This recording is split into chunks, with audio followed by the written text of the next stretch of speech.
रमेश और सोनम कोची में साथ ही पढ़ते थे। रमेश उसके बैच का सबसे हैंडसम लड़का था।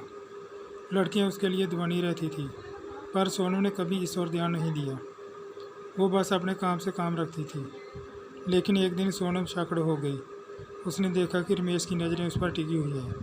पहले तो उसे जैसे कोई वहम लगा, लेकिन फिर जब कई बार ऐसा हुआ तो उसे यकीन करना ही पड़ा।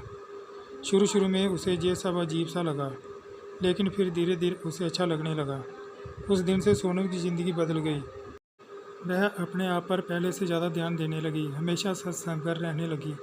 एक दिन की बात है, सोनम कोचिंग से घर लौट रही थी। तभी पीछे से रमेश आ गया। उसने अपनी बाइक सोनम के पास रोक दी और बोला, आओ सोनम, तुम्हें घर छोड़ दूँ। सोनम उसे मना नहीं कर पाई। वह बाइक को अपने पीछे बैठ गई। रमेश ने बाइक को पहले गियर में डाला और धीरे से बोला, सोनम, मैं तुमसे कुछ बात करना चाहता हूँ। क्या? सोनम लर्जते होठों से पूछा। ऐसे नहीं, आओ किसी रेस्टोरेंट में बैठते हैं।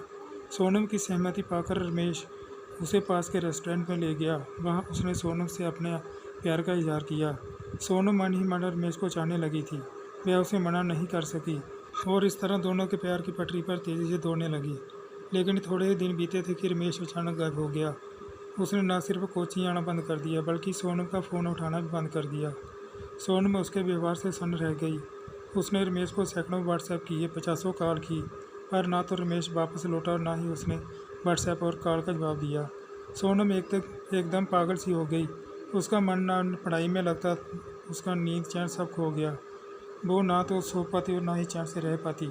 बस हर समय रमेश को याद किया करती और रोती रहती। एक दिन की बात है, सोनम अपनी माँ के साथ मंदिर जा रही थी। तभी रास्ते में उसे रमेश दिखता है। रमेश की नज़र सोनम पर पड़ी, पर वो अनजान बनता हुआ एक गली में चला गया। सोनम का मन हुआ कि वह भाग कर जाए और रमेश को पकड़कर गले लगा ले, पर माँ की वजह से वो कुछ कर नहीं पाई। पूजा से लौटने के बाद सोनम ने शाम को मोबाइल रिचार्ज कराने का बहाना किया और उसी गली में जा पहुंची जिसमें रमेश गया था। संजोग से रमेश सामने से आता हुआ मिल गया। रमेश सोनम को देखकर दंग रह गया और रमेश उसे लेकर एक दोस्त के पास घर में चला गया और माफ़ी मांगने लगा। सोनम ने उसकी बातों पर यकीन कर लिया और इस तरह सोनम की ज़िंदगी में फिर से बाहर आ गई।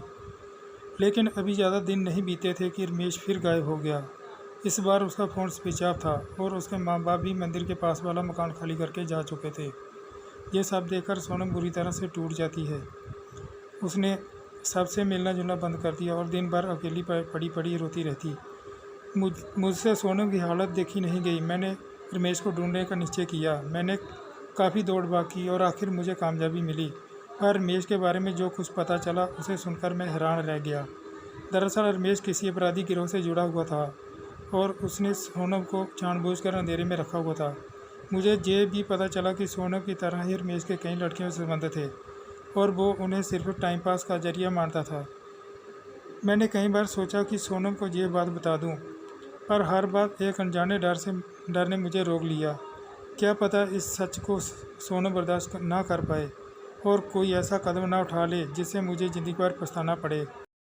दोस्तों, मैं सोनम से तो सच नहीं कह पाया, पर आपसे कह रहा हूँ, अगर आप अपने आसपास ऐसा देखें तो आपको तमाम ऐसी सोनम मिल जाएंगी जो बिना कुछ सोचे समझे लड़कों की बातों पर यकीन कर लेती है और फिर अपनी ज़िंदगी बर्बाद कर लेती है।